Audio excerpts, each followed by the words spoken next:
Welcome to Korea International School. In this tutorial, I'm going to show you first how to download and install Google Chrome as your primary web browser. The first step in doing this is to actually first navigate to Safari, which is the default browsing app within MacBooks. And from Safari, you will type in download Google Chrome for Mac. This will be one of the first few search results that you find here on my list, and I can see this is actually number 3, Google Chrome web browser. After I select this, I will hit download Chrome, and you will see this download over here in the downloads and also appear on the progress bar of your Safari browser.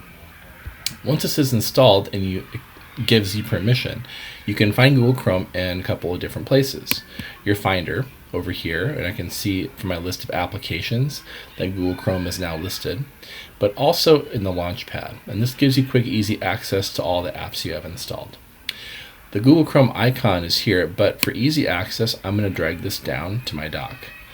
Once you drag it down to your dock, you will find that it's easier to access, and then you can click and sign into your Google Chrome account. In the second part of this tutorial, I'm going to show you how to sign into your Google account and also add multiple users on one device.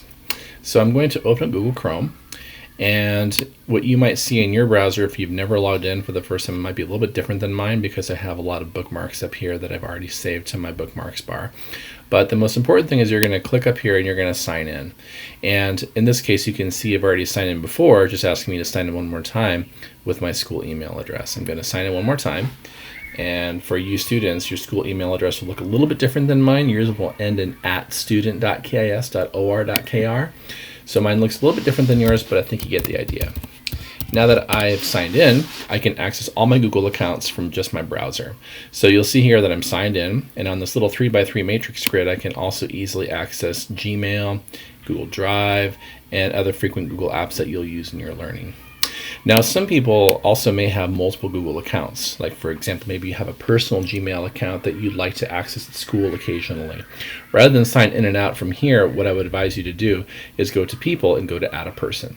If you go to Add a Person, you can add multiple users that you can easily use to toggle back and forth between users at school or home.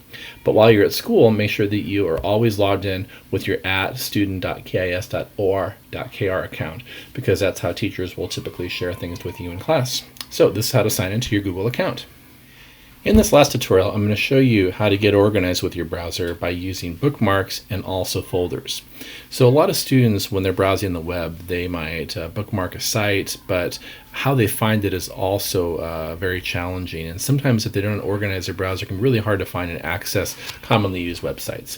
So what the best students do is, instead of having all these things bookmarked up here in the bookmarks bar, they have what are called folders. So if you click on the bookmarks bar, I'm just going to go over here and I'm going to go add folder. And I'm actually just going to make 3 folders to get you show you how you can use folders. And I'm going to call one school, I'm going to call one English, and just to make it easy, I'm going to make another one called math.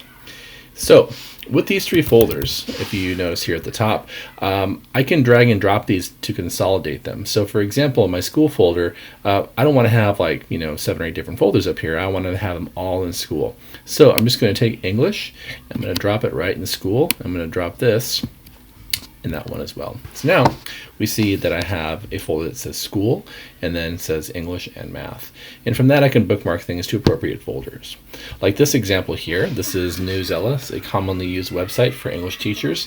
And this is something that you may use time and time again. So rather than having to type in Newsella, what you can do is on your browser is just hit the little star over here, which is called Bookmark.